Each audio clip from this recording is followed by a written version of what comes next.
Hello students, how are you? E aí, tudo bem? Let's start our class. Bora começar aqui a nossa aula. Então se organizem aí, peguem todo o seu material, tá bom? Essa aula de hoje, ela vai trazer alguns itens bem importantes, então é muito interessante que vocês tenham aí o caderno para poder fazer algumas anotações que eu tenho certeza que vão ser primordiais para o entendimento do que a gente vai falar. E aí, o que a gente vai conversar hoje, né? Dá uma olhada aqui nos nossos objetivos. Nós vamos falar justamente sobre o presente perfeito, um tempo verbal muito importante na língua inglesa, que traz... Não é que traz confusão para o falante de português, né, que está estudando, mas às vezes a grande dificuldade que eu percebo dos meus alunos não é nem entender a estrutura propriamente dita deste tempo verbal, mas em que situações utilizá-lo. Então por isso que talvez aí, conforme eu for falando, você fazer as suas anotações vai ser bom, tá bom? E daí a gente vai falar um pouco sobre Dubai, tá? Então o nosso assunto vai girar em torno de Dubai. E através do texto, através de tudo que a gente vai conversar, eu vou introduzir o presente perfeito também, tá bom? Então vamos começar aqui com 3 perguntinhas diferentes que eu tenho para vocês. Se vocês observarem, as 3 perguntas que aqui estão começam do mesmo jeito, o have, tá? Sabemos que o verbo have significa ter. Mas quando a gente fala de presente perfeito, o have, ele vai ser chamado de verbo auxiliar. Ou seja, ele vai sempre ter que entrar na pergunta, na resposta negativa, afirmativa do presente perfeito. Quando for uma pergunta, ele precisa vir antes do verbo. Ele precisa vir antes do sujeito. Aqui, ó, you é o sujeito. Então, ele vem antes. Então, só vai observando essa estrutura aí para que depois eu possa formalizar melhor com vocês. Então, eu vou dar um tempinho para que vocês possam responder, não vou traduzir, fica aí por conta de vocês, tá bom? De forma pessoal, ok? Cada uma dessas respostas. Bora lá.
Então, olha só, o que significava aqui mais ou menos essas perguntas? Have you ever traveled to an exotic place? Por um acaso você já viajou para algum lugar exótico? Yes, I have. No, I haven't. Poderia ser as suas respostas ou uma resposta completa. Have you ever done something dangerous? Por um acaso você já fez alguma coisa perigosa? What have you done lately? O que você tem feito ultimamente? Tá ok?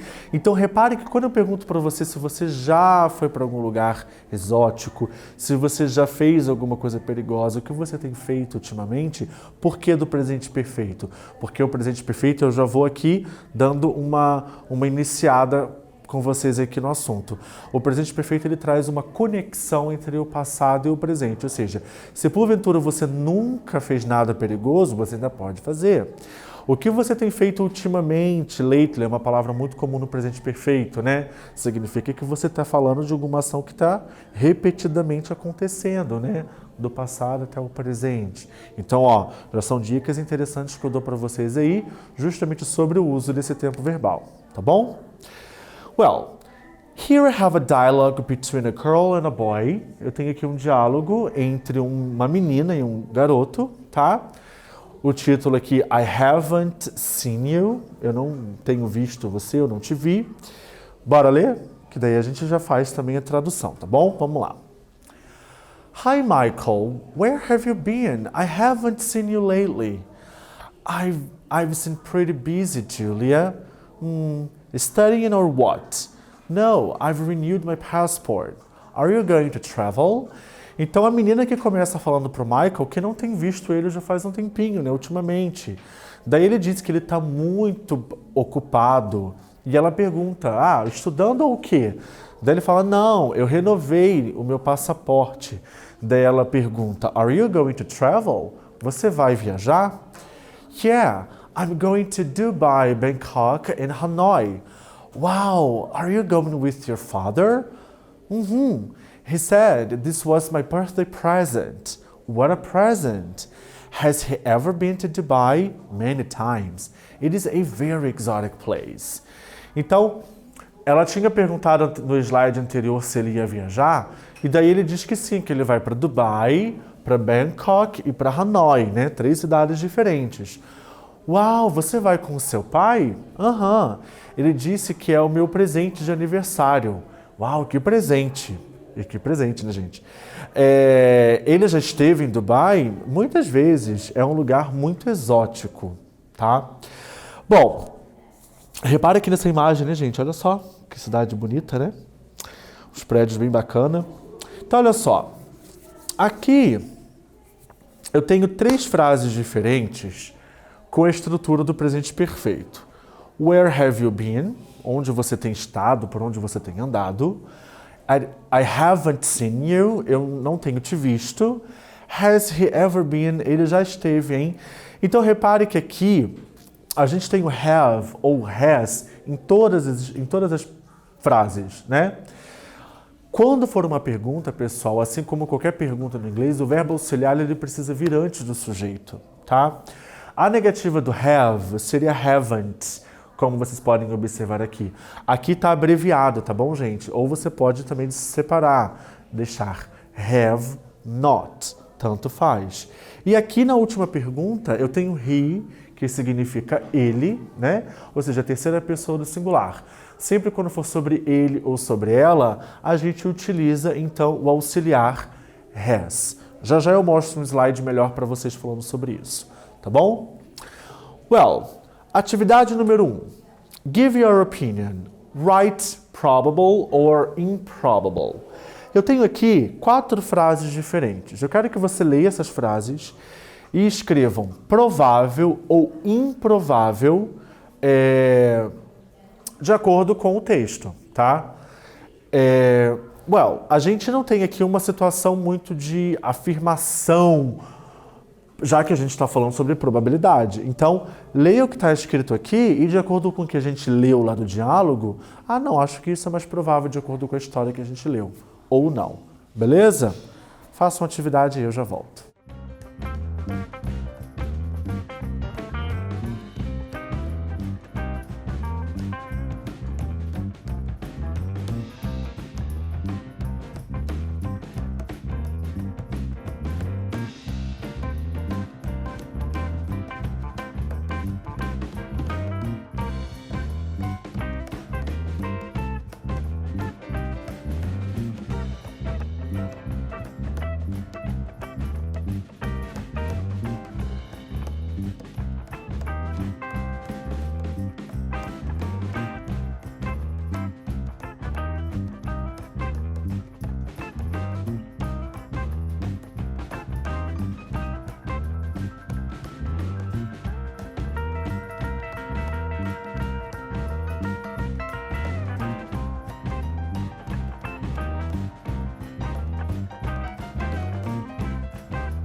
Vamos corrigir então, pessoal? Bora lá. Letra A. Michael's father travels a lot. Probable. Aqui eu tô falando que o pai do Michael viaja muito, é provável. Ele disse que ele vai para lá, já esteve lá muitas vezes, né? Michael travels frequently. Que o Michael ele viaja frequentemente, é provável também, já que o pai viaja, talvez ele vai bastante. His father does business abroad. O pai dele faz negócios no exterior. Provável também, né? Visto que ele viaja bastante, então deve ser a trabalho. Talvez não só, mas bastante a trabalho. It's Michael's first trip to those places. É a primeira vez que o Michael viaja para aqueles lugares. Provável também, tá bom? Agora vamos falar um pouco melhor então sobre o presente perfeito, present perfect. Olha só, o present perfect é usado para se referir a ações que aconteceram no tempo indefinido no passado. I have finished my homework. Eu terminei a minha lição de casa. Essa informação que eu coloquei aqui ela é muito importante. O presente perfeito ele conecta o passado com o presente, tá? E é um tempo verbal em que você não utiliza expressões de tempo que definem que a ação aconteceu. O que eu quero dizer? Por exemplo, yesterday, ontem, last week, semana passada, last year, ano passado. Se você coloca esse tipo de expressão na tua frase, você está definindo justamente quando que aquela ação aconteceu e pronto, acabou. Aconteceu lá no passado. O presente perfeito não. O presente perfeito você se refere a determinada ação que aconteceu no passado. Das duas, uma. Ou essa ação ela tem alguma continuidade até o tempo presente, ou você vê o resultado dela no tempo presente. E daí você não tem como definir quando que ela aconteceu, justamente por ela ter essa conexão com o presente. Eu terminei meu dever de casa. Agora, quando? Não sei, né? A pessoa que disse isso. Você apenas vê o resultado da ação ali, tá bom? Se o tempo em que a ação ocorreu for mencionado ou sugerido, usa-se o simple past. Se porventura você definir quando a ação aconteceu, então você usa o passado simples. No caso aqui, sem o have. Por exemplo, I finished my homework one hour ago. Eu terminei a minha lição de casa 1 hora atrás. Pronto, acabou. Você definiu bem ali, tá? E no caso, quando você faz a tradução ela acaba sendo a mesma, né? Você acaba traduzindo do mesmo jeito, tá certo? Sobre a estrutura, né? O verbo auxiliar vai ser sempre o have ou has. O have, ele vai ser utilizado aqui com essas pessoas do discurso, I, we, you, they. E o has, sempre na terceira pessoa do singular, quando for sobre ele ou sobre ela, he, she and it. Sobre a questão do verbo principal, né? Utilizaremos sempre o verbo no particípio passado. Qualquer gramática, qualquer livro que você buscar aí, ou na internet, você coloca lá a lista de verbos, você vai encontrar 3 colunas, tá? A primeira coluna é o verbo no presente, a segunda no passado e a terceira coluna no particípio passado. São esses aqui que nós iremos utilizar. Como você pode observar, os 4 verbos que estão aqui são verbos regulares. O que isso significa? Para jogar no passado, você acrescenta o ED. O particípio passado será do mesmo jeito. Live, lived, lived, cook, cooked, cooked, watch, watched, watched, play, played, played. Por exemplo, have you lived in Dubai? Você morou em Dubai? Estou perguntando se alguma vez na vida, no teu passado, isso aconteceu, tá? Yes, I have, no, I haven't. Uma resposta curta. Resposta completa é só você repetir o resto da frase. Yes, I have lived in Dubai. No, I haven't lived in Dubai. Caso você queira abreviar na forma afirmativa, existe essa possibilidade aqui do I've. E pode ser feito isso com qualquer um dos outros pronomes também, tá ok? E aqui eu tenho exemplos de verbos irregulares. Qual é o problema dos verbos irregulares? No particípio passado, eles serão diferentes, não tem regra específica. Então, por exemplo, do verbo to be é been, go, gone, see, seen, sleep, slept. Repare que ele muda, né? Exceto o sleep aqui que fica igual. Has Jessica been to the USA? A Jessica já esteve nos Estados Unidos? Yes, she has. No, she hasn't. Resposta curta. Yes, she has been to the USA. No, she hasn't been to the USA. Podendo abreviar aqui também na forma afirmativa, tá ok? Bom, agora aqui eu tenho algumas perguntinhas, eu quero que vocês respondam aí também de forma pessoal e eu já volto. Vamos lá.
Aqui eram respostas pessoais, né?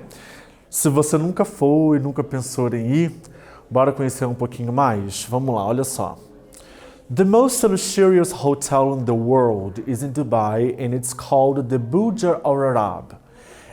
It builds itself at a 7-star hotel and is built on a main island just off the coast. You cannot enter the island without a reservation. Então aqui está falando que o hotel mais luxuoso do mundo inteiro fica lá em Dubai e esse daqui é o nome dele, ó. Eu não sei a língua deles, hein, gente. Ele é um hotel de 7 estrelas, ou seja, nem 5, é de 7 estrelas, e ele fica numa ilha.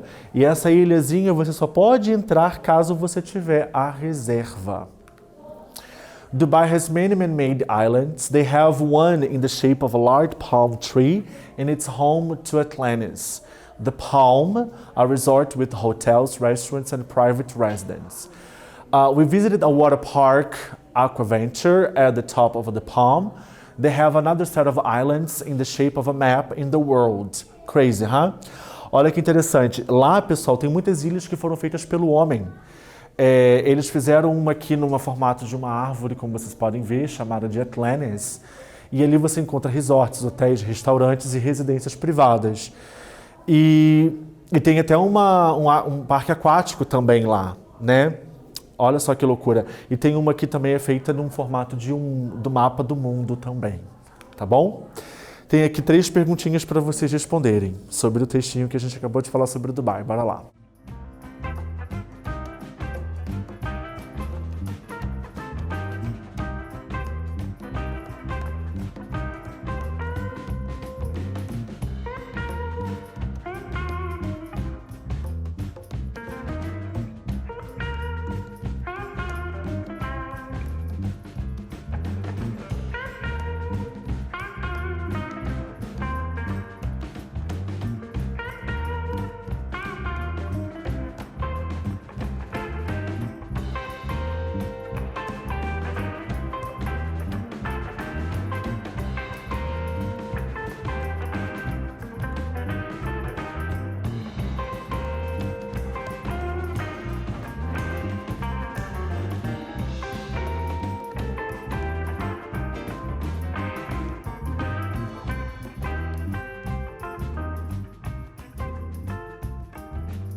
Vamos ver aqui.